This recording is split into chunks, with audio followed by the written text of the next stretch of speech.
My daughter-in-law clipped a name tag onto my sweater at Christmas dinner. It said Kitchen Help, Anna W., in black block letters on a white laminated card, hanging from a blue lanyard like the ones hotel staff wear at conferences. She did it in front of 18 people. She smiled when she did it. "Just so the catering staff knows who to direct questions to, Mama Anna," she said, her voice bright and carrying across the foyer. "You know how these things get confusing? My son Darius, 42 years old, senior marketing director at a company with offices in 14 states, laughed. Not a big laugh, a small one. The kind of laugh that agrees without saying anything. He was standing next to his father-in-law, Richard Holloway, a retired banker from Boston who had spent the last 3 days explaining investments to me as if I had never seen a bank statement in my life. Brittany's mother, Margaret, clasped her hands together. "How sweet that she stays so involved," she said to her husband. "Richard, isn't that sweet?" Richard didn't look up from his phone. I adjusted the lanyard. The plastic edge of the name tag pressed against my collarbone. I felt the weight of it. Not heavy, not really. Maybe an ounce of plastic and laminate. But heavy in the way small things become heavy when they're meant to tell you something about yourself. I said, "Of course, dear. Whatever helps." And I walked toward the kitchen, past the 12-foot Christmas tree that my daughter-in-law had hired a professional to decorate, past the table where 18 people were about to sit down to a meal I had spent 2 days preparing, past my granddaughter Jasmine, who was 12 years old, and the only person in the room looking at me with something that resembled recognition. What Brittany didn't know, what none of them knew, sitting around that $28,000 mahogany table she'd picked out with money she thought was Darius's, was that I'd signed the deed to the house they were standing in 3 weeks before my son Darius was born. The house had been rebuilt twice, expanded 3 times, renovated at a cost of $430,000 in 2019. Every dollar of it had come from me. I was 68 years old, wearing a name tag that said Kitchen Help, in a room full of people who worked, directly or indirectly, for a company whose name they didn't know I owned. My name is Anna Whitfield. And tonight, for reasons I'll tell you, I decided to let them keep believing it. For 47 more minutes. If you're watching this on Christmas Eve, or the day after, or some quiet morning when the house is finally still, tell me where you are in the comments. Tell me if you've ever stood in your own kitchen feeling like a stranger in it. Tell me if you've ever been the one everyone talks past, not to. I want to know. Because the woman I'm about to tell you about, the woman I was that night, and the woman I became the next morning, she didn't get where she was going alone, and neither should you. If this story pulls at something in you, press the like button. Share it with someone who needs to hear that silence isn't the same as surrender. And subscribe, because what I did the next morning in a boardroom on the 32nd floor of a building my family didn't know I owned, that's the part I want you to see all the way through. Let me back up to that morning. Christmas Day, before the guests arrived. I woke up at 5:30, the way I've woken up since I was 22 years old and working 2 jobs to put myself through Emory. My room was on the first floor of the house, tucked behind the laundry room at the end of a long hallway. Brittany had moved me down there 2 years ago. She'd said it with tears in her eyes, tears that came and went like weather, that she was so worried about me on the stairs, that her own grandmother had fallen and broken a hip, that she couldn't bear it if something happened to me. The room was nice enough. A twin bed, a small window that faced the side yard, a dresser that had belonged to my mother and was the only piece of furniture in the house that was actually mine. The rest of my things, my books, my photo albums, my awards, the framed newspaper clippings from the years when my husband Harold and I had bought our first apartment building, were in a storage unit off Moreland Avenue. Brittany had said she needed the space to refresh the aesthetic of the house. She'd said it was just temporary. That was 5 years ago. I got up, put on my housecoat, and walked through the dark house to the kitchen. I knew the layout without turning on a light. I'd lived in this house longer than Brittany had been alive. I started the coffee, cut the fruit, pulled the ham out to come to room temperature, checked the turkey that had been brining since the night before. The kitchen was cold because the vaulted ceilings cost a fortune to heat, and Brittany kept the thermostat low except when guests were expected. At 6:15, Brittany came downstairs. She was wearing a silk robe and slippers. She looked at the coffee pot, at me, and then at her phone. "Mama Anna," she said, not looking at me, "today's going to be overwhelming. My mother gets anxious with too much activity. Please just stay in the background, okay? I've got this. Of course, dear. And the caterers will be here at 11.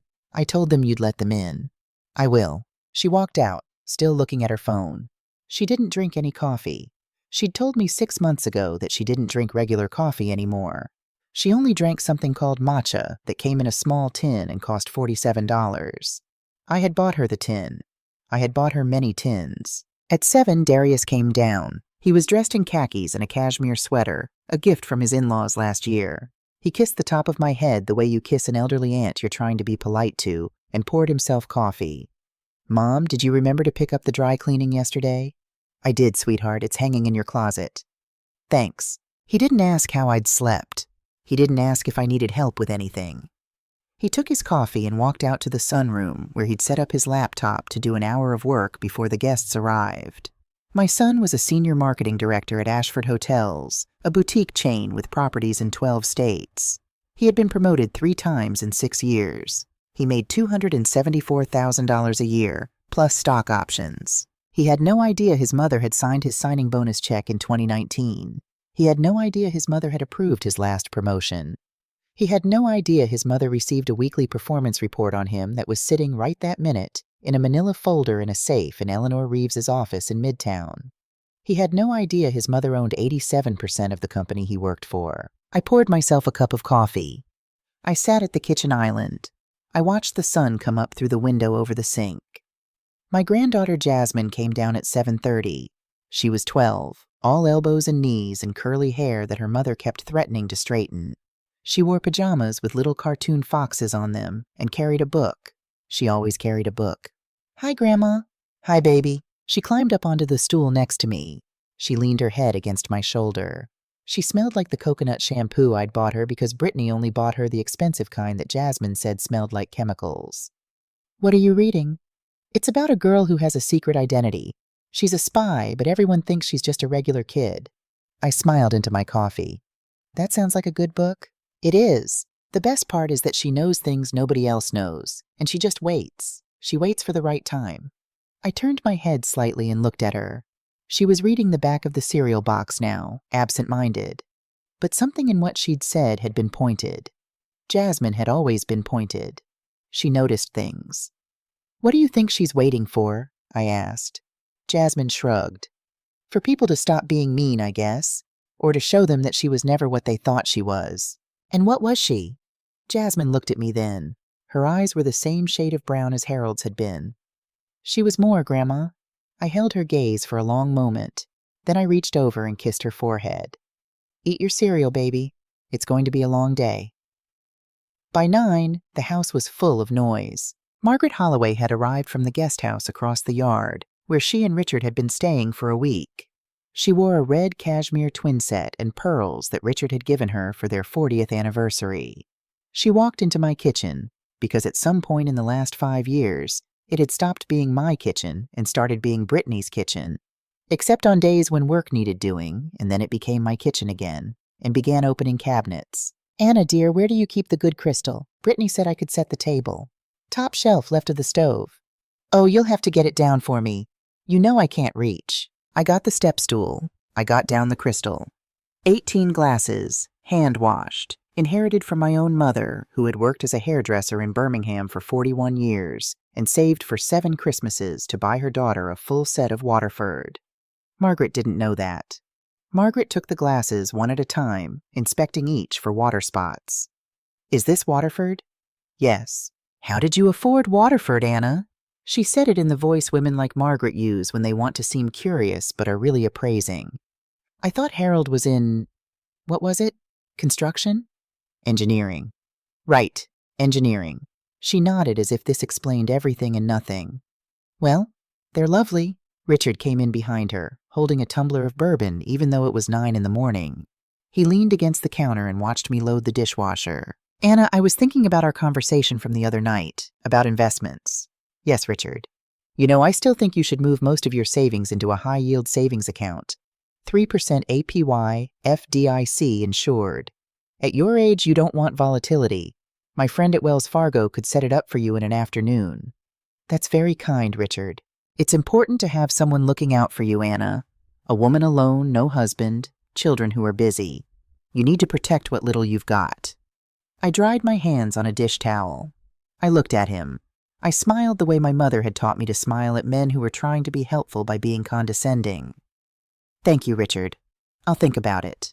My personal investment portfolio, managed by a firm in Chicago that Harold and I had worked with since 1987, was valued at $14 million. Richard's, from what Eleanor had been able to determine through public disclosures on his nonprofit board filings, was somewhere around $1.2 million. I put the towel down. I walked out of the kitchen. In the hallway, I passed the framed family portrait Brittany had commissioned for the foyer. It was Darius, Brittany, Jasmine, and Brittany's parents, taken at the country club last spring. I was not in it. I had been babysitting, Brittany had said afterward, and they hadn't wanted to interrupt. The photo was 5 feet tall. It was the first thing any guest saw when they walked into the house. I stood in front of it. I looked at my son's face. He was smiling the smile he'd learned from his father-in-law. The smile that was not really a smile but a posture. I thought about what Harold would say if he could see this house. Harold had died 80 years ago in April, of a heart attack he had been quietly managing for 3 years and quietly hiding from me for the last 6 months. He had known he was leaving me. He had spent his last year setting things in order with Eleanor Reeves, making sure that everything we had built was protected, making sure that I would never have to explain myself to anyone ever again unless I chose to. One of the last things he said to me, holding my hand in a hospital bed at Emory, was this: "Anna, one day, you're going to have to decide whether our boy earned it. You'll know when. Don't you let anybody rush you." I had been deciding for 8 years. Tonight, I thought, standing in that foyer in front of a portrait I wasn't in, wearing a housecoat in a house I owned, my name not yet appearing anywhere that mattered to the people sleeping under its roof. Tonight might be the night I finished deciding. By 10:30, Brittany was upstairs getting dressed. Margaret was on the phone with her sister in Boston, loudly narrating the menu. Richard was in the study reading the Wall Street Journal. Darius was still in the sunroom on his laptop. Jasmine was in her room reading. I went to my room. I closed the door. I sat on the edge of the bed. I opened the bottom drawer of my dresser, the dresser that had been my mother's, and under a stack of folded nightgowns, I pulled out a small, locked box. I opened it with a key I kept on a chain around my neck, under my clothes, always. Inside the box were 3 things. The first was a prepaid cell phone. Not a smartphone, a simple flip phone, the kind you can buy at a gas station. It had 4 numbers programmed into it. Eleanor Reeves, my lawyer. Patricia Williams, my personal assistant of 31 years. James Thornton, the CFO of Whitfield Holdings. And David Ashford, the CEO of Ashford Hotels. The second was a small black notebook. In it, in my own handwriting, were 26 entries, dated, spanning the last 5 years. Each entry was a moment. Each moment was a thing my son or his wife had done, or said, or failed to do. The first entry was from February of 2021. Darius didn't come to the hospital when I had the procedure. Brittany said he had a meeting. Jasmine sent me a drawing. The most recent entry from 3 days ago read, "B told the caterer I was her mother-in-law, who helps with the cooking. Caterer asked if I had a food handler's card. B laughed." The third thing in this box was a photograph. It was from 1999. It showed Harold and me standing in front of a new office building in Midtown Atlanta. The sign over the entrance read Whitfield Holdings, opening day. I was wearing a navy suit. Harold was wearing the blue tie I'd bought him for his 45th birthday. We were holding hands. I looked happier in that photograph than I had looked in any photograph taken in this house. I sat with the 3 things in my lap. I thought about calling Eleanor right then. I didn't. Not yet. Harold had said you'll know when. And I knew in my bones, that whatever was coming tonight, it was still coming. I hadn't seen it yet, and I wanted to see it all the way.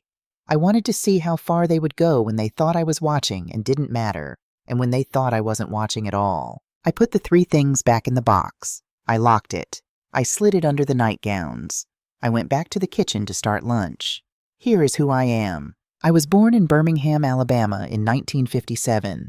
My father worked at the steel mill. My mother cut hair in our kitchen for the women on our block who couldn't afford to go to the salon downtown, which was most of them, and which also in 1957 wouldn't have served them if they could. My mother charged $2 for a wash and set. She saved every dollar she could. I was the first person in my family to finish college. I went to Spelman on a scholarship. I transferred to Emory for graduate school in real estate finance because in 1978, Emory had a program that had just started admitting Black students, and they had money to spend on keeping us. I was the first Black woman to graduate at the top of that program. They gave me a plaque. The plaque is in a storage unit off Moreland Avenue. I met Harold Whitfield at a community meeting in 1979. He was an engineer, a real one, not the kind Margaret imagined when she heard the word, working for the city on water infrastructure in the West Side neighborhoods that everyone else had forgotten about. He was 31. I was 22. He walked me home from that meeting, and he walked me home from every meeting after that for the next 2 years. And then we got married at Ebenezer Baptist Church on a Saturday in May of 1981. We bought our first house in Decatur for $14,000. It had no central air. The roof leaked in 2 places. We spent our weekends fixing it. 18 months later, we bought a second house. Not to live in, but to rent. I had learned in graduate school that the way Black families in Atlanta had been kept out of generational wealth was through being kept out of property. I decided at 23 years old that I was going to change that for us. For my family and, if I was lucky, for other people's families too. By 1985, Harold and I owned 12 properties. By 1992, we owned a commercial office building in downtown Atlanta. By 1999, we owned 34 properties, a commercial portfolio, and we founded Whitfield Holdings. I owned 87%. Harold owned 13%. He had insisted. He had said, "Anna, this is your mind, your work, your vision. I'm just the man who was smart enough to marry you." In 2005, Whitfield Holdings acquired a small, failing boutique hotel chain called Ashford Hotels. 12 properties, mostly in the South. I restructured it. I kept the CEO, a man named David Ashford, whose family had founded the company and who had watched his father run it into the ground. David was competent. He just hadn't been allowed to make decisions. I gave him decisions. The chain grew. By 2010, it was worth $90 million. By 2020, it was worth $260. Today, along with the rest of the Whitfield portfolio, it was worth $480 million. In 2010, Harold had his first heart attack. I made a decision. I stepped back from the public side of the business. I kept my name off the press releases, off the board meeting minutes that got distributed beyond the inner circle, off the annual reports that went to anyone who wasn't a direct shareholder. I wasn't hiding. I was simply quiet. I wanted to spend my husband's last years with my husband, not with boardrooms. Harold died in April of 2018. I was 60 years old. I was rich. I was alone. My son, at that time 34, was living in New York with his new wife, Brittany. He had just taken a marketing job at a small firm there. He called me twice a week for the first month, then once a week, then once a month. In 2019, Darius told me over the phone that he had been recruited by a hotel company in Atlanta. A nice chain, he said. Boutique. Good opportunity. They wanted him to move back south. I already knew. I had signed off on his hiring 3 weeks earlier. I had also signed off on the signing bonus. David Ashford had called me and said, "Mrs. Whitfield, your son's resume is on my desk. What would you like me to do?" And I had said, "Treat him like every other candidate. If he's good, hire him. If he's not, don't. Don't tell him anything. He needs to earn what he gets." David had hired him because Darius was good at marketing. He had a real gift, the same way Harold had a real gift for engineering. And for 3 years, I had told myself he was going to figure it out. Figure out who he was. Figure out what he was building. Figure out that the life he was living was not one he had made, but one that had been made for him by a mother he had stopped really seeing. And then, 2 years ago, Brittany convinced him to move me into their house. To take care of me, she said, because I was lonely. 5 weeks after I moved in, I overheard her on the phone with her mother. She was saying, "Mom, it's actually a great arrangement. She does so much of the housework and the cooking, and we don't even have to pay her. It's like having help, but family." I had stood in the hallway outside her bedroom. I had listened to every word. And then I had walked back to the kitchen and I had finished making dinner. Because Harold had told me, "Don't you let anybody rush you." Because I had learned in 44 years of business that the people who show you who they are when they think you're not watching are the people who save you the trouble of guessing later. Because my granddaughter Jasmine was only 10 years old then, and I wanted to see what she became. Because I was not ready yet. And when I was ready, when Harold's voice in my head finally said now, I wanted to be sure. All the way sure. Sure enough that when I walked into a room and set down what I had, nobody would ever be able to say I had acted out of anger. I had been deciding for 8 years. It was almost 11 when the caterers arrived. 4 of them, in black pants and white shirts, wheeling in carts of prep equipment. The lead caterer was a young man named Marcus, a coincidence that made me smile, because my father's middle name had been Marcus, and I took small signs where I found them. Marcus introduced himself to Brittany, who waved him toward me. Mama Anna will show you everything. She's been with the family for years. Marcus looked at me. He was maybe 28. He had kind eyes. He stuck out his hand. Ma'am, pleased to meet you. Likewise, Marcus. Are you? He glanced at Brittany, who had already turned away. He lowered his voice slightly.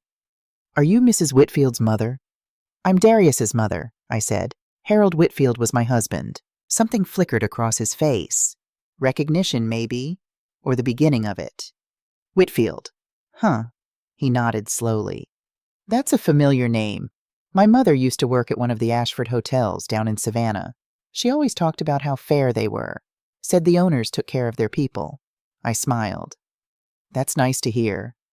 Was your husband? Let's get your station set up, I said gently. You've got a lot of work ahead of you. He nodded. He followed me into the kitchen, and I showed him where everything was.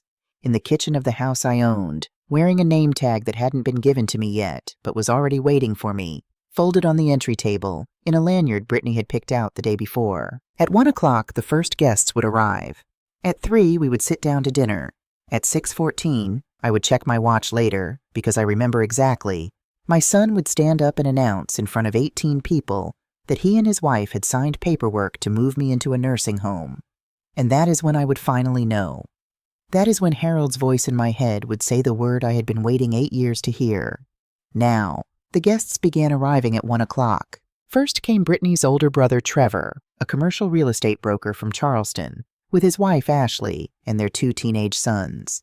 Trevor shook Darius's hand too firmly and kissed Brittany on both cheeks. He looked past me when Brittany introduced us. Not unkindly, just the way you look past a piece of furniture you've seen before and don't need to examine. Oh, right, the mother. Hi. Hello, Trevor. He was already moving toward the bar. Then came the Pembertons, Douglas and Caroline, old friends of the Holloway family from their Boston days, now semi-retired in Savannah. Caroline wore a Chanel jacket that I recognized because Brittany had shown me a picture of it in a magazine 6 months ago, and sighed about how one day, when Darius made partner, she would own one. Douglas wore a bow tie and asked me, upon being introduced, if I could bring him a Scotch neat. I smiled and walked to the bar. Marcus, the caterer, was behind the bar setting up. He looked at me, then at Douglas across the room, then back at me. Ma'am, I can get that. It's all right, Marcus. I'll do it. Ma'am, thank you, though. I poured the Scotch. I carried it to Douglas. He took it without looking at me. Then came the Lees, the only other black family at the dinner. Gerald Lee was a dentist who had gone to Morehouse with one of Darius's cousins, and his wife Vanessa taught middle school science. They greeted me warmly. Vanessa hugged me and said, Anna, you look beautiful. How have you been? And for a moment, standing there in that foyer with her arms around me, I felt visible again. Then Brittany swept in and said, Mama Anna, the glasses aren't out yet on the sideboard. And Vanessa let go. Then came the Reynolds, the Abbotts, 2 of Brittany's sorority sisters and their husbands, a couple from the country club whose name I never caught, because Brittany introduced them as our dear friends. And finally, Brittany's father's business associate from his banking days, a man named Frederick Hoyt, and his much younger wife. 18 people, including Darius, Brittany, Jasmine, the Holloways, and me. The name card at each place setting had been hand-lettered in gold calligraphy by a woman Brittany had flown in from Charleston for the weekend. I know because I had seen the invoice. $420 for place cards. I did not have a place card. I had not expected to. At 2:30, while the guests mingled with drinks in the living room, I went to check on the turkey. Jasmine was in the kitchen.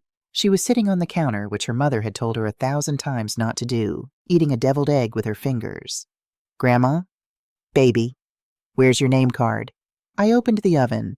Warm air rolled out. The turkey looked beautiful. Harold had taught me how to roast a turkey the year we got married, in a tiny oven in that first house in Decatur. I had roasted 44 turkeys since then. "I don't have one, sweetheart." "Why not?" "Because I'm helping today." Jasmine was quiet for a long moment. Then she said, "Grandma, can I ask you something?" "Anything." "Why do you let her talk to you the way she does?" I closed the oven. I turned to face her. She was looking at me with those brown eyes, Harold's eyes, and there was something serious in her face that did not belong on a 12-year-old. "Jasmine, honey, come down from there." She hopped down. I took both her hands. They were small and cool, and she had paint on her thumb from something she'd been working on that morning. "Baby, I want you to listen to me very carefully. I want you to remember this, even when you don't understand it yet. Because one day, you will." Okay, sometimes the most powerful thing a person can do is stay quiet, not because they're weak, because they're watching, because they're learning, because they know that when they speak, they want to speak once, and they want it to matter. Is that what you're doing? Yes, baby. When are you going to speak? I looked at the clock over the kitchen doorway.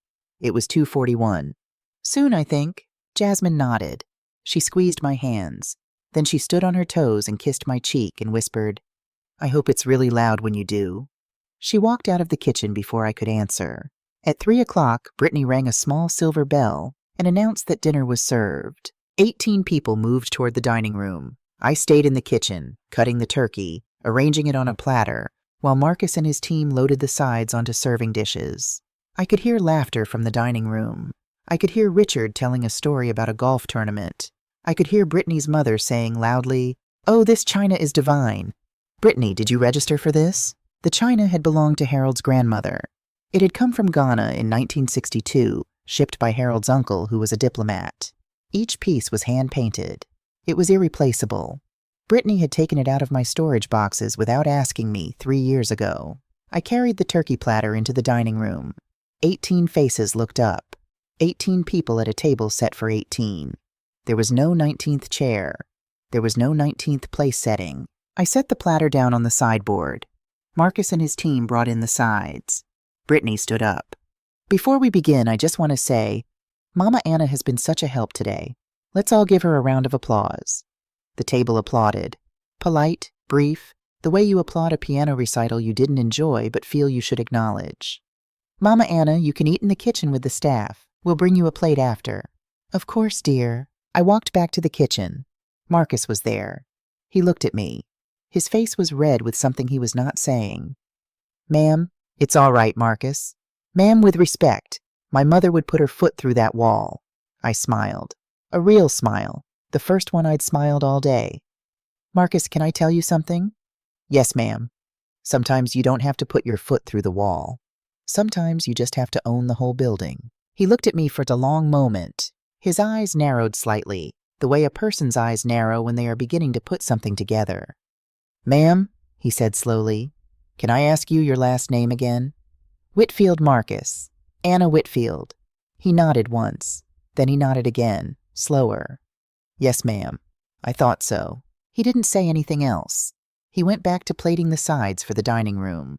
But I noticed, for the rest of the night, that he watched me the way a man watches someone he is quietly ready to go to war alongside.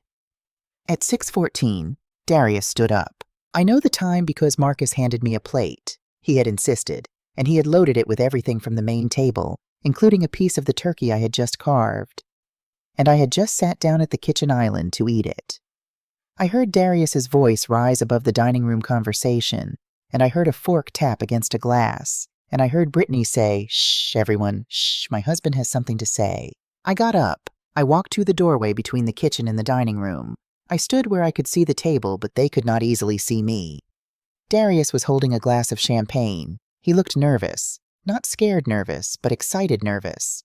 The way he had looked at 13 when he was about to open a present he already knew the contents of. "Ladies and gentlemen," he said, "before we move into dessert, Brittany and I have some news we want to share. Some wonderful news, actually. It's been a long time in the making, and we wanted to share it tonight because this is our family, and family is what it's all about." The table murmured approval. Someone said, "Ooh, a baby?" Brittany laughed and shook her head. No, not a baby. Something different. Brittany and I have been working with Richard over the last several months on a plan. As some of you know, Mama Anna has been living with us for about 5 years now, and she has been such a blessing to our family. Margaret raised her glass. Hear, hear, but she's getting older.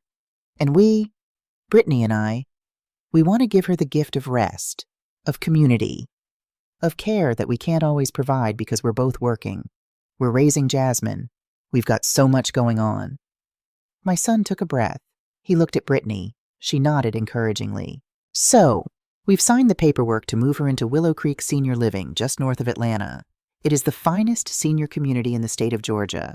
It has a memory care wing, a full medical staff, bingo on Tuesdays. Oh, she'll love bingo, Margaret interjected. And it's going to be her new home starting February 1st. Richard and Margaret have very generously offered to cover the first year of fees as their Christmas gift to us. And with Mama Anna settled, Brittany and I will finally have the chance to renovate the downstairs. Her room will become the home gym I've been wanting for years, and we're going to put in a wine cellar. The table applauded. They applauded. I stood in the doorway of the kitchen, holding a plate of food that a 28-year-old caterer named Marcus had made sure I received, and I watched 18 people, including my only child and the mother of my only grandchild, applaud the decision to ship me off to a facility in 6 weeks. Brittany raised her glass. To Mama Anna, to a well-deserved rest. To Mama Anna, the table said. Darius looked toward the kitchen. He saw me in the doorway. His smile faltered for just a fraction of a second. Then he recovered it. Mom, come in, come on. We wanted to tell you in front of everyone because we knew you'd be so touched. I walked into the dining room. I walked slowly. I was wearing the housecoat I'd worn all afternoon, under an apron Marcus had lent me when I'd stained my sweater carving the turkey. The name tag, Kitchen Help, Anna W., was still hanging from my neck. 18 faces turned toward me. Jasmine, sitting at the far end of the table between her grandmother Margaret and her Uncle Trevor, stood up. Jasmine, sit down, Brittany said. No.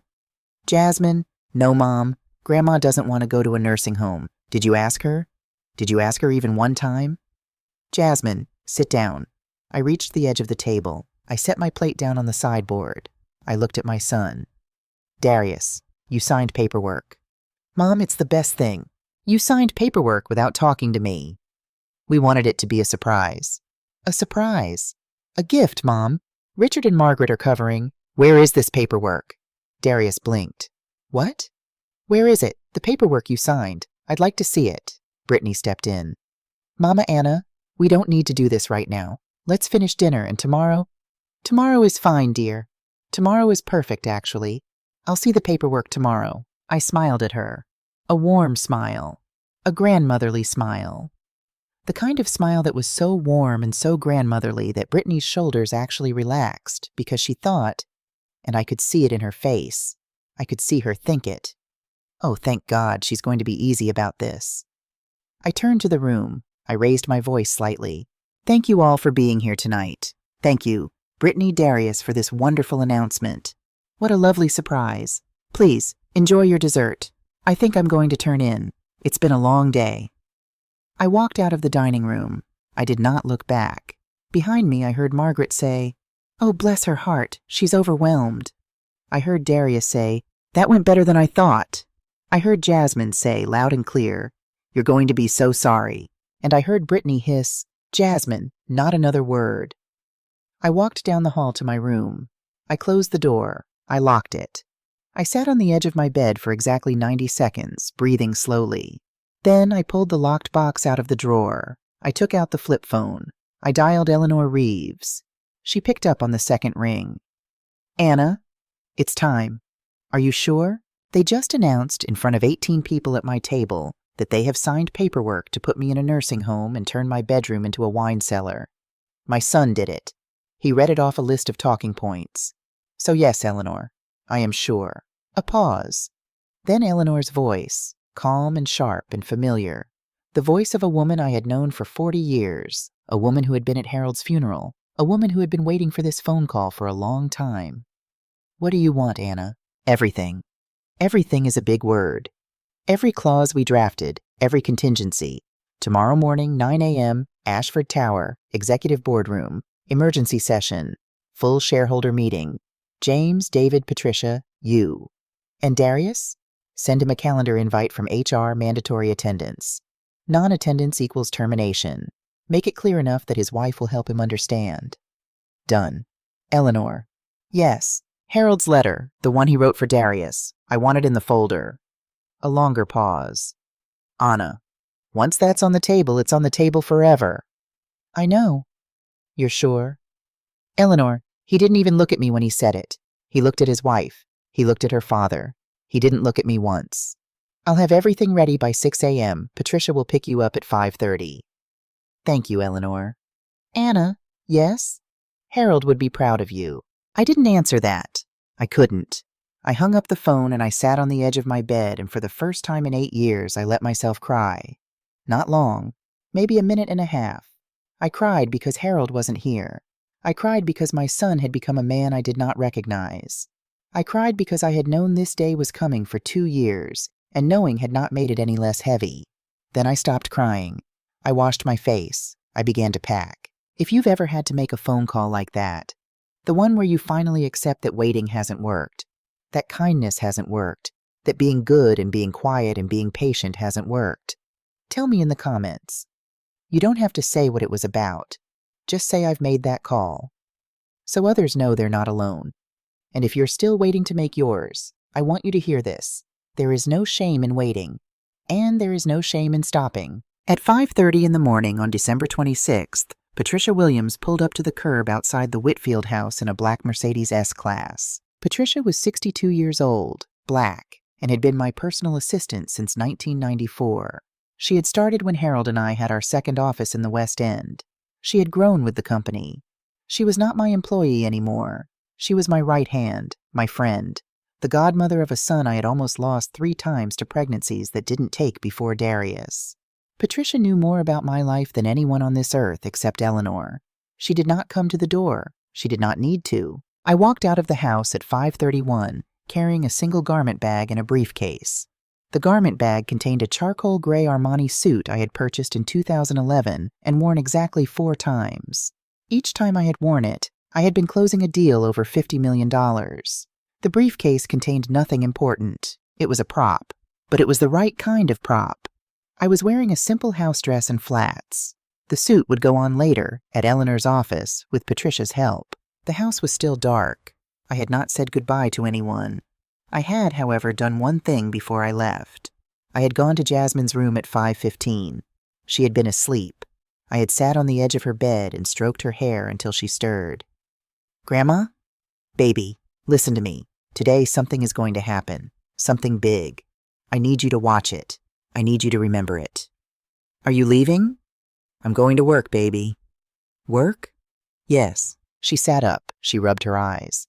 Grandma, do you have a job? I smiled. I kissed her forehead. Baby, I have had a job for a very long time. Today, your mommy and daddy are going to find out what it is. Her eyes went wide. I saw her mouth fall open, and I saw her eyes sharpen. That same sharp, watching look she had in the kitchen yesterday when she'd asked me why I let her mother talk to me the way she did. Grandma, you were waiting. I was. Was it worth waiting for? I thought about it. I thought about it honestly, because Jasmine deserved an honest answer. We'll find out today, baby. I kissed her forehead one more time. I laid her back down. I told her to go back to sleep. I walked out of the house. I got in Patricia's car. Mrs. Whitfield, Patricia said. Patricia. Good morning, ma'am. Good morning, Patricia. Let's go to work. She pulled away from the curb. I watched the house shrink in the side mirror. I watched the quiet, lit-up windows of the neighborhood, the Christmas lights still glowing on the houses, the world of Buckhead asleep on the morning after Christmas. And somewhere in the back of my mind, I heard Harold's voice say, Now, Anna. Now. At 6 o'clock, we arrived at Eleanor's office in Midtown. Eleanor Reeves was 70 years old. She was 5 feet 2 inches tall. She wore her gray hair in a short natural cut, and she had a pair of reading glasses on a chain around her neck that she had worn for 30 years. She had graduated from Howard Law School in 1982, had been the first black woman to make partner at her firm in 1991, and had left that firm in 1998 to start her own practice, where she represented exactly 17 clients, all of them black-owned businesses worth over $50 million. I was her oldest client. She met me at the door. She hugged me. She did not say anything for a long moment. Then she said, "Come inside. Let's get you ready." Inside the conference room, the table was covered in folders, color-coded, tabbed, organized the way Eleanor organized things, which was to say, meticulously. James Thornton was already there.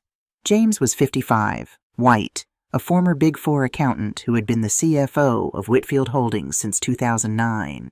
James was the only non-black executive in our inner circle, and he had earned his place by being, in Harold's words, the most loyal man in Atlanta who isn't married to you, Anna. James reported directly to me. He had been preparing for this morning for 6 years. David Ashford arrived at 6:15. David was 48, white, the nominal CEO of Ashford Hotels, and a man who had known from the day I acquired his family's company in 2005 exactly who I was and exactly what our arrangement was. He was one of the most discreet men I had ever worked with. He had never once, in 20 years, mentioned my name to my son. We gathered around the table. Eleanor walked us through everything. The trust documents, the deed to the Buckhead house, the performance reviews of Darius Whitfield, Senior Marketing Director, 6 years of them, including notes from his direct supervisor that had been quietly forwarded to me each quarter, the corporate structure of Whitfield Holdings, the shareholder agreement, the lease Darius and Brittany had signed in 2019, the one they thought was a family arrangement, which had a 30-day vacate clause. And then Eleanor set down one more folder, a thin one, sealed with a wax stamp of a W. "This one," she said. "Harold's letter." I looked at it. "Anna, last chance to pull it." "Put it in." She slid the folder into the main stack. At 7, Patricia helped me dress. The Armani suit, a cream silk blouse, low-heeled pumps, because I was 68 and I had not worn high heels since 2016. Patricia fastened the gold brooch Harold had given me on our 20th anniversary, a small sun, hand-hammered, made by a jeweler in Savannah, to my lapel. She stepped back and looked at me. "Mrs. Whitfield." "Patricia, you look like yourself." I looked in the mirror. It had been a long time since I had looked like myself. The woman in the mirror did not look 68. She did not look tired. She looked like the woman in the photograph from 1999, standing in front of the Whitfield Holdings building, holding Harold's hand. "Thank you, Patricia." At 7:45, we left Eleanor's office in 2 cars. Patricia drove me. Eleanor followed in her own car with the folders. David and James had already gone ahead to the tower. As we drove north on Peachtree Street toward Midtown, my flip phone buzzed in my handbag. I pulled it out. A text from the HR system at Ashford Hotels, automated because David had set it up that way for plausibility. Emergency shareholder meeting, 9 a.m., executive boardroom, floor 32, Ashford Tower. Attendance mandatory. Non-attendance will result in immediate termination. I put the phone away. I looked out the window. The city was waking up. People were walking dogs. Coffee shops were opening. A father was carrying his small daughter on his shoulders, pointing up at the Christmas lights that were still strung along the street lamps. Atlanta, my city.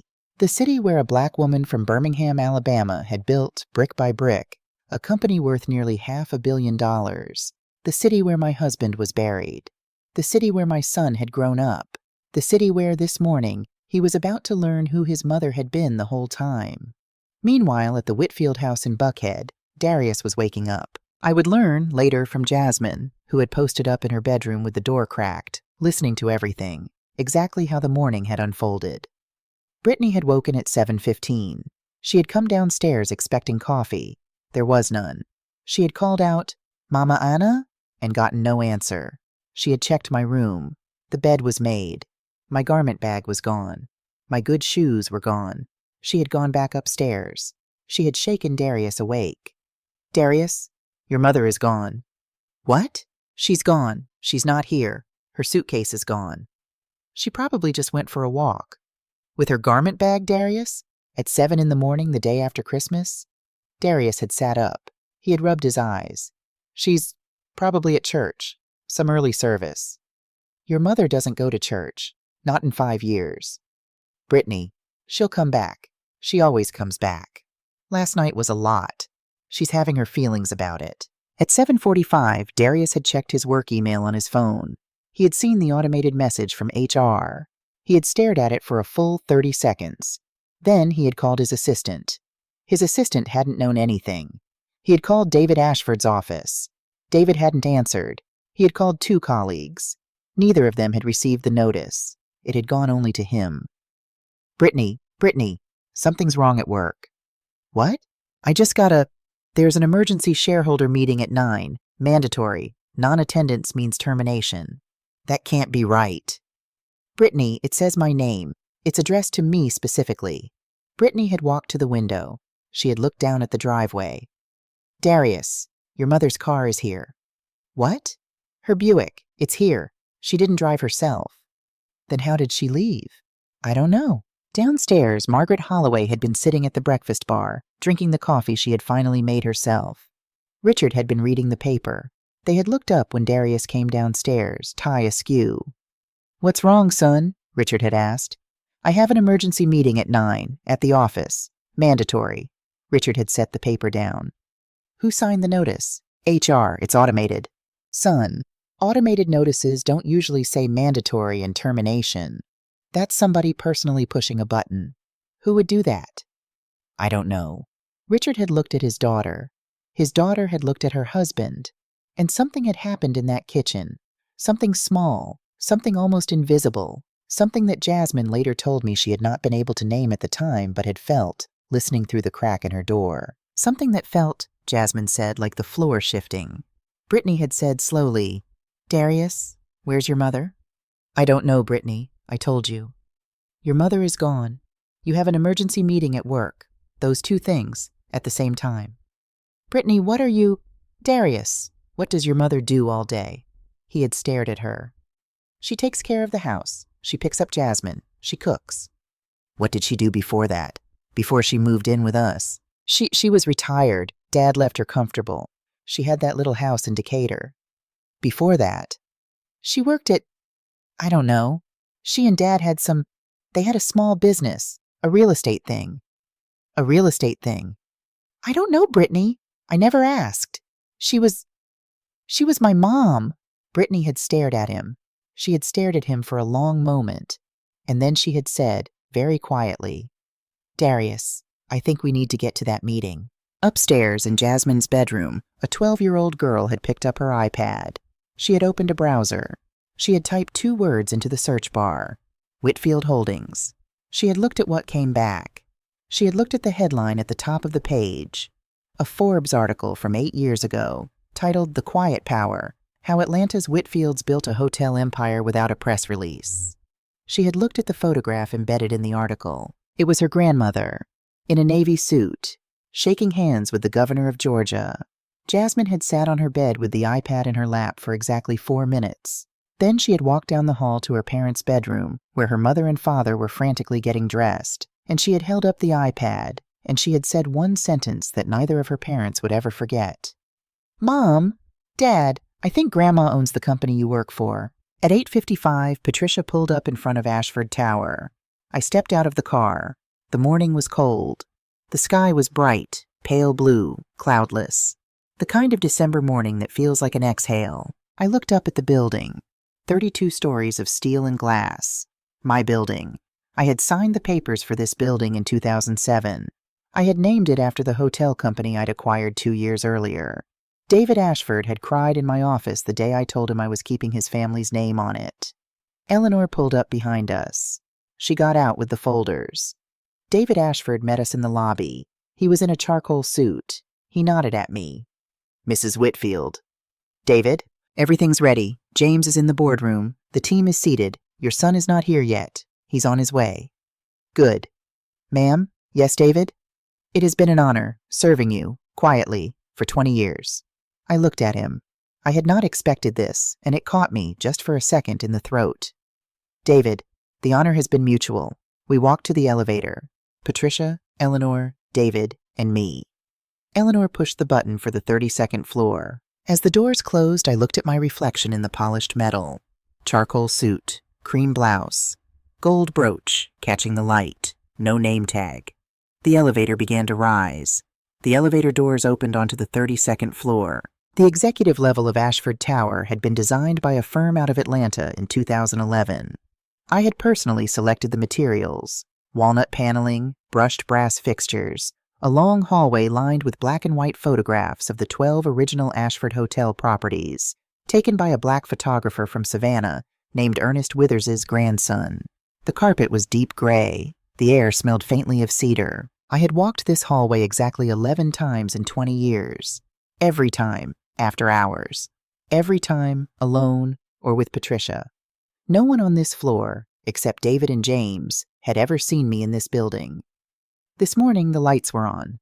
The receptionist's desk was staffed. A young woman in a navy dress was standing behind it, holding a clipboard. She had been told 40 minutes ago by Patricia exactly who I was and exactly what she was to do. She looked up as we approached. Her face did not show surprise. It showed recognition. "Mrs. Whitfield, welcome. The boardroom is ready. Your guests are seated." "Thank you, Danielle." I knew her name because Patricia had told me in the car. Patricia knew the name of every receptionist on every executive floor of every building I owned. That was what Patricia did. Danielle walked ahead of us down the hallway. Eleanor and David flanked me. Patricia followed 3 steps behind, carrying a leather folio that contained my water, my reading glasses, and a silver pen that had been a gift from Harold for my 50th birthday.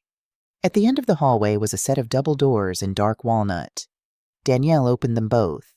The boardroom. 23 people were seated around a long conference table.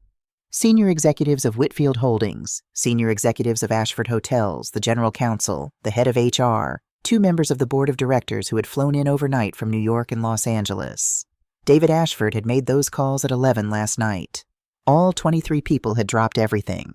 All 23 people had traveled, driven, or woken up at 4 in the morning, because when Mrs. Whitfield called a meeting, you did not ask questions. All 23 people stood up when I walked in. I had not been in this room with this many of my own executives in 15 years.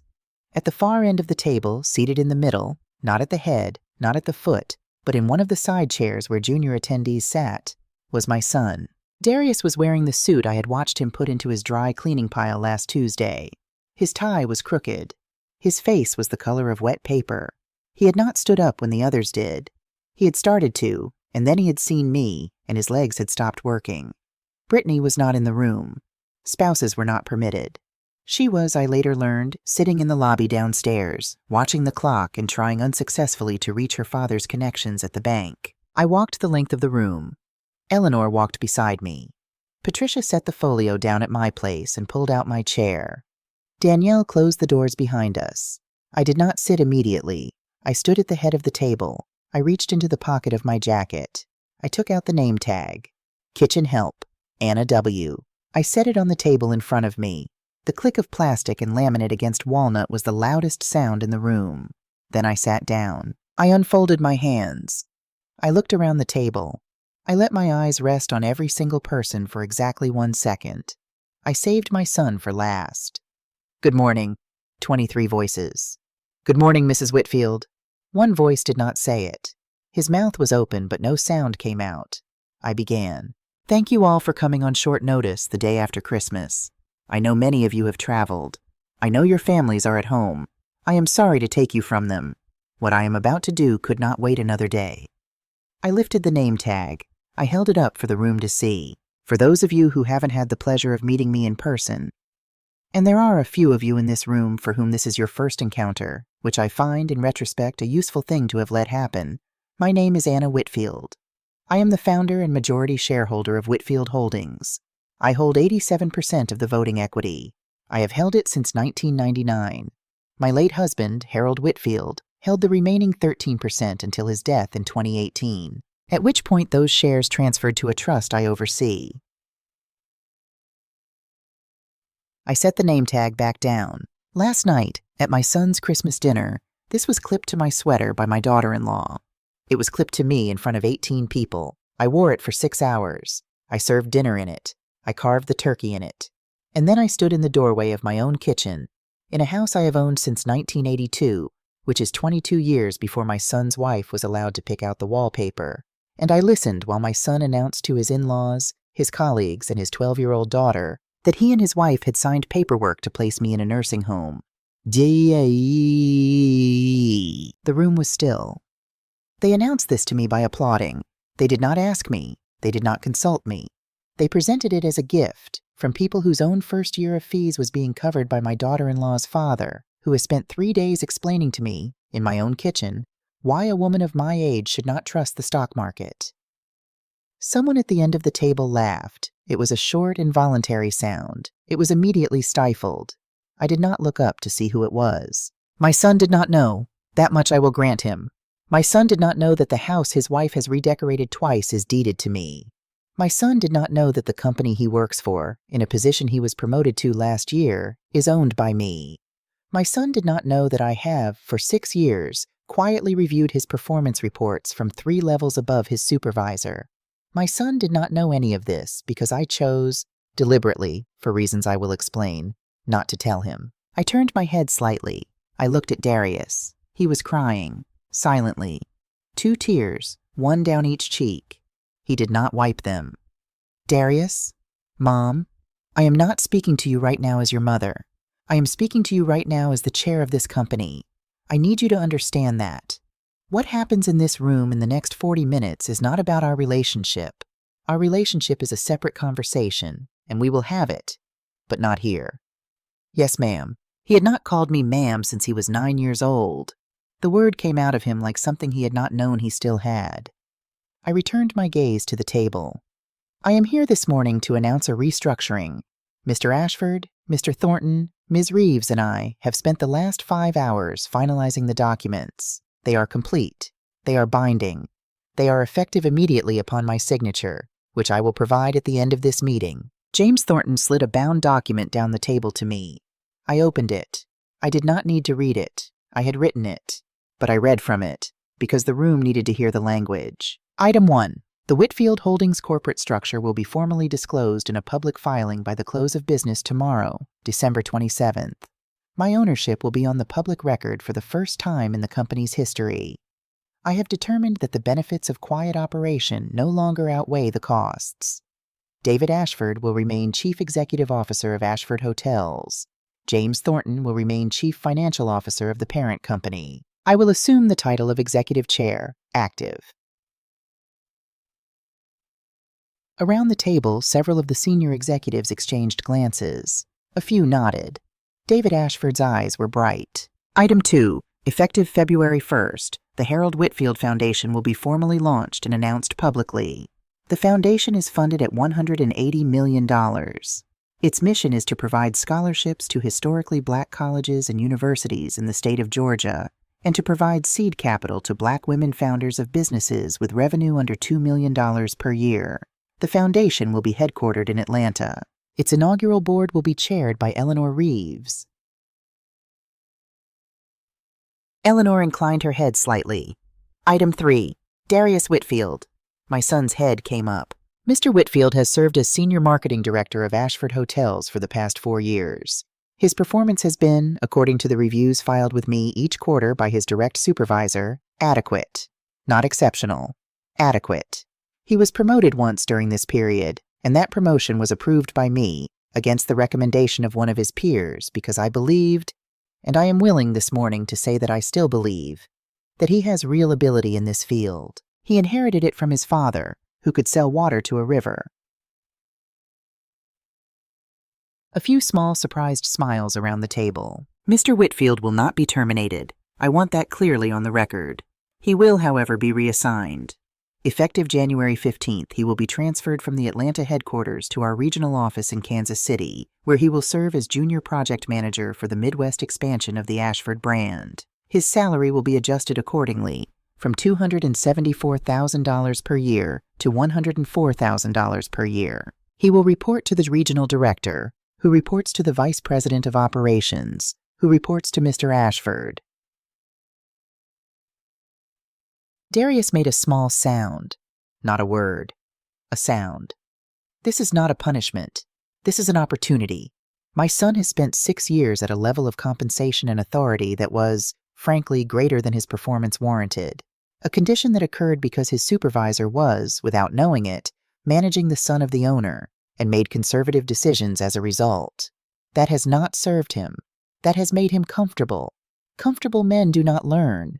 My son has much to learn. I looked at him. Darius, if you accept this reassignment, and if you perform at the top 10% of your peer level for 3 consecutive years, you will be considered for a promotion back to senior leadership. That consideration will be made by Mr. Ashford, based on metrics he will establish and share with you on your first day. It will not be made by me. I will not be involved in your performance reviews from this point forward. That is my gift to you. You asked, through your silence, through your assumption, through your wife, to be treated as the man of the house.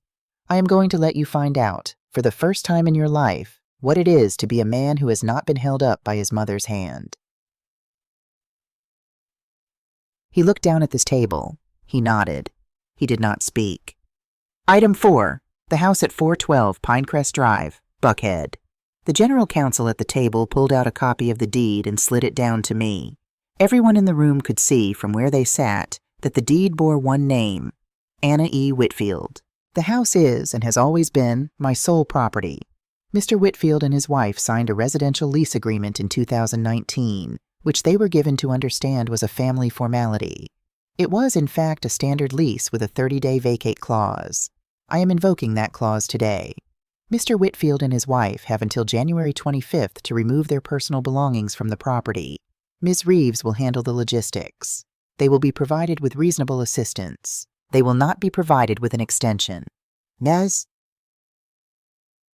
Darius's head came up. Mom, Brittany. Where is Brittany going to? Mr. Whitfield. Yes. Your wife's family owns 4 homes, including a compound in Martha's Vineyard and a penthouse in Back Bay. Your wife will be fine.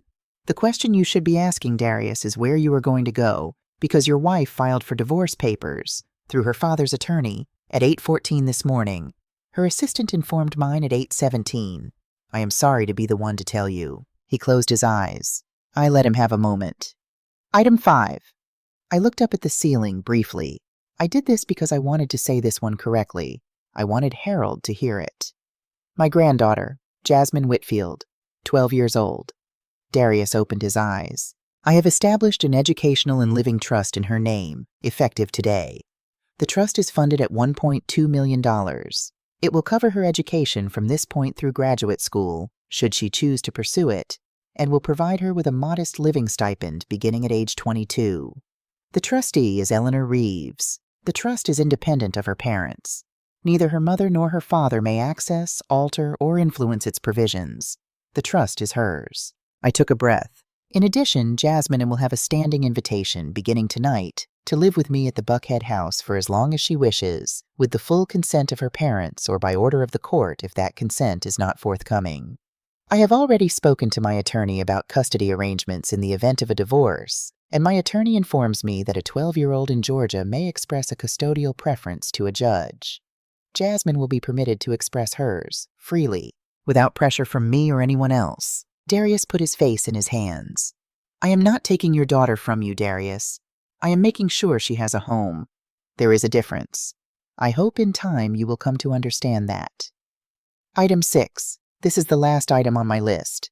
I nodded at Eleanor. She opened the thin folder, the one with the wax seal, and slid it down the table to Darius. In the summer of 2017, 8 months before he died, your father wrote a letter. He wrote it in the hospital, between rounds of a treatment he was not going to survive. He wrote it because he knew, Darius, that he was not going to see you become the man he hoped you would become. He wrote it because he wanted to leave you something. He asked me to hold the letter until I believed you were ready to read it. If I never believed you were ready, I was to destroy it. I watched my son's hands, resting on the folder, begin to tremble. I am giving it to you today, Darius, because I have decided that you are ready. Not because you have earned it. You have not yet earned it. But because I believe, despite everything that has happened in the last 5 years, that you can earn it. And I believe that your father's voice, written in his own hand, is something you are going to need to hear in the months that are coming. I looked around the table. That letter is the last item of the restructuring. Its contents are between my son and his father. I will not ask him about it. I will not ask him to share it. He may read it here or at home or never. That is his choice. I paused. Mr. Thornton, is there anything I have missed?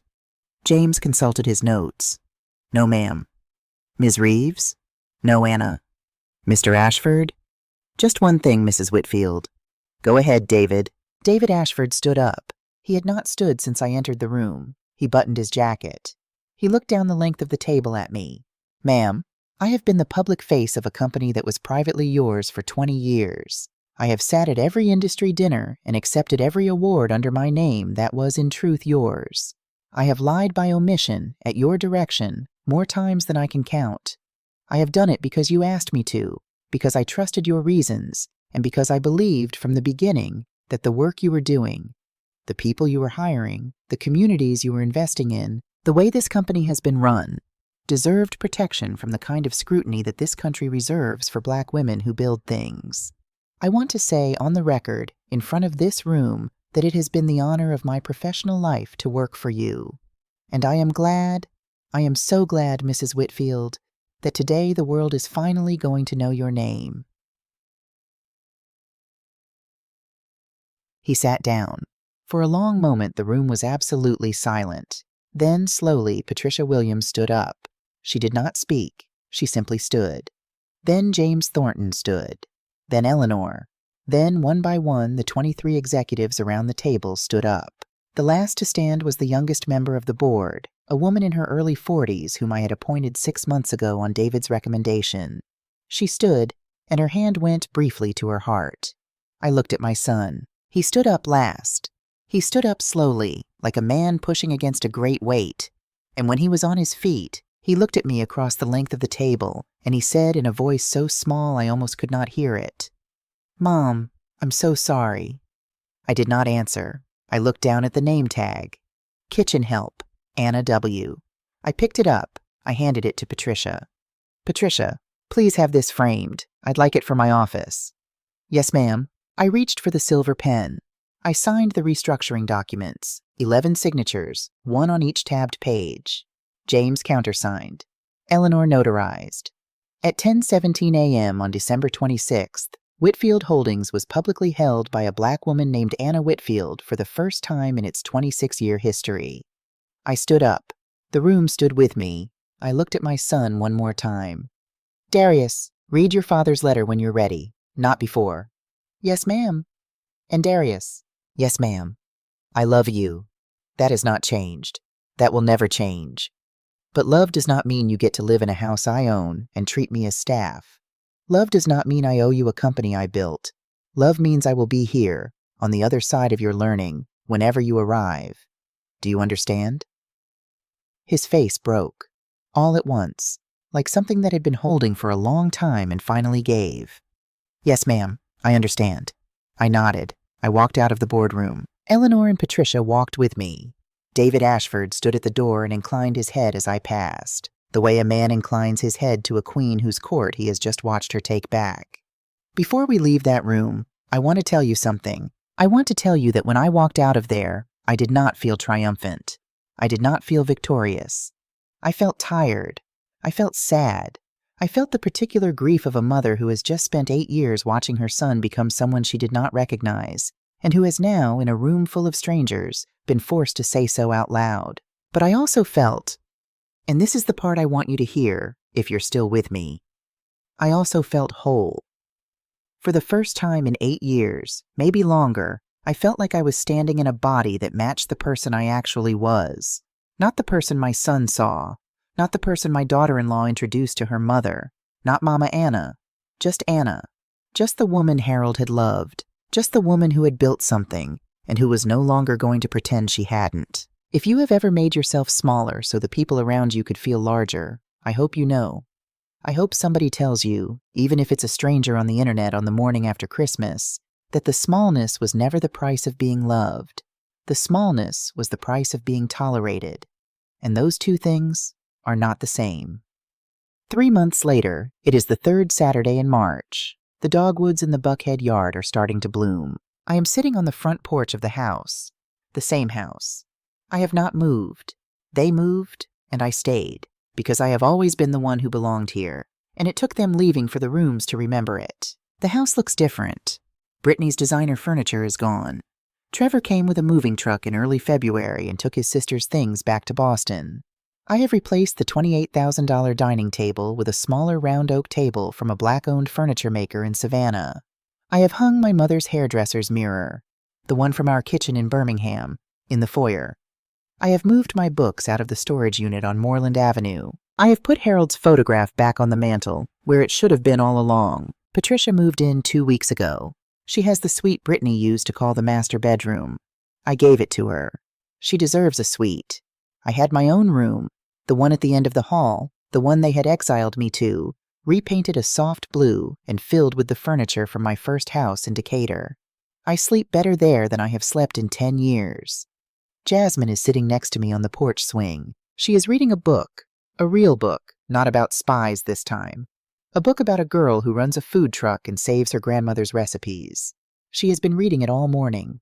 She is 12 and she is tall for her age, and her curly hair is in 2 braids that her new stepmother, her father's second wife, who works as a nurse at Grady and whom Darius met in an AA meeting in February, did for her before she dropped her off last night. Darius is in Kansas City. He has been there for 6 weeks. He calls me every Sunday evening at 7. The calls last, on average, 31 minutes. He tells me about his work. He tells me about the meetings he attends. He tells me about the woman he is seeing, whom he met, as I said, in recovery, and who has been good for him in ways I did not know he could be open to being good to. He does not ask for anything. He does not ask when he can see Jasmine. That has all been worked out through Eleanor and through the court, which gave Jasmine the custodial flexibility I hoped they would. She spends 2 weekends a month with him. She spends the rest with me. She likes the rest with me better. She has told me so. But she is gentle with her father now, in a way she was not when she lived with him, and I truly believe, that she is watching him become someone, just as I was watching him become someone for all those years. The difference now is that she is not the only one watching. He is watching himself. Brittany married someone else in May, or so I heard. I do not pay attention. Margaret and Richard are no longer welcome at the country club where they were most comfortable, due to a quiet scandal involving a loan of $340,000 that Margaret took out against the value of the Back Bay penthouse and did not disclose to her husband. The loan was through a bank I happened to hold shares in.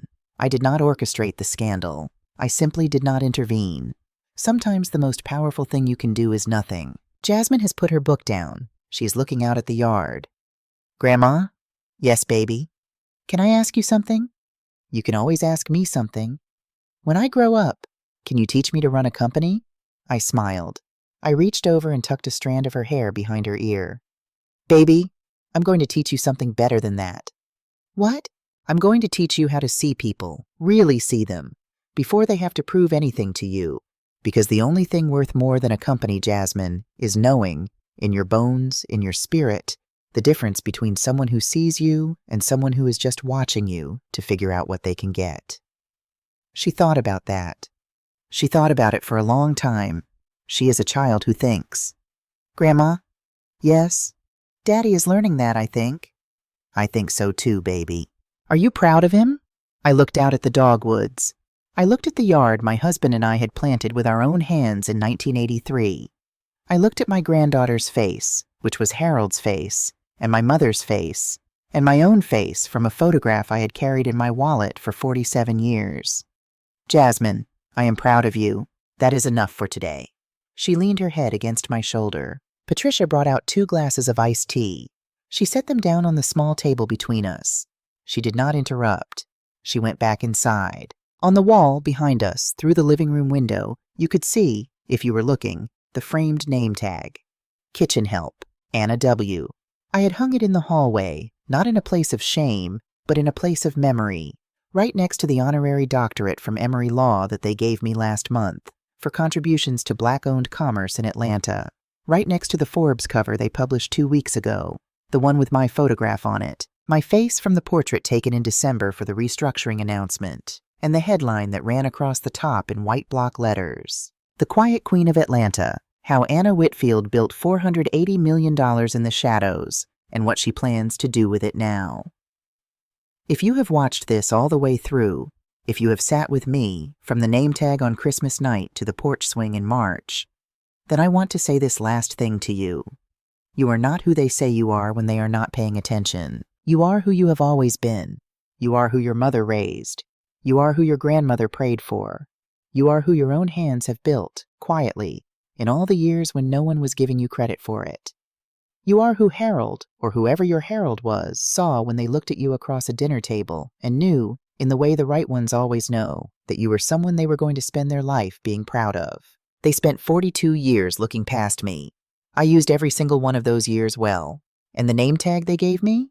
I had it framed. It hangs in my office now, right next to my degrees and my magazine covers, and a photograph of my husband holding my hand in front of a building that bore our name on opening day in 1999. Every morning when I sit down to run the company they didn't know I owned, I look at it. And I remember exactly who I am, and who I refuse to become, just to make them comfortable. My name is Anna Whitfield, and I was never the help.